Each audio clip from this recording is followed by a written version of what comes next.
नमस्कार, मैं सीमा ओझा बहुत सुंदर बेटी के कन्यादान के गीत लेके उपस्थित बनी। आप लोग सुनी लोगी, लाइक शेयर सब्सक्राइब कर ले लोगी।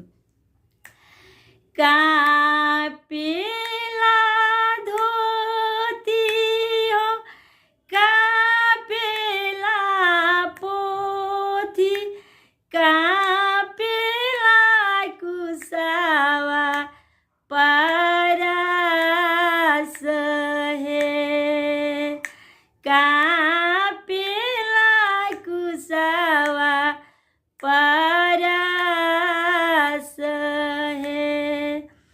कापेला धोती हो, कापेला पोथी, कापेला कुसावा परास है।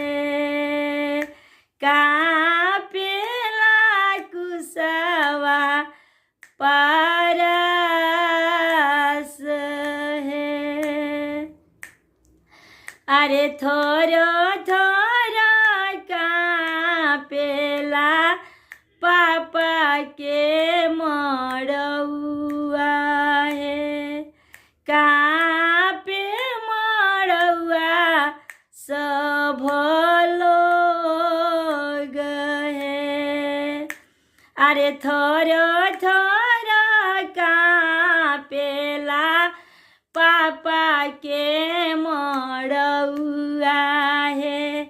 कापे मड़ौआ सब लोग है।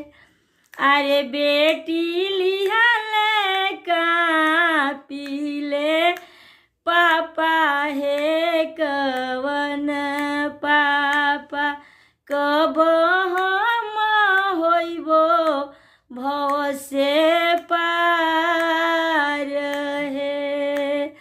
अरे बेटी लिहाले कापिले पापा है कवन पापा, बेटी हो धर्म तोहार है।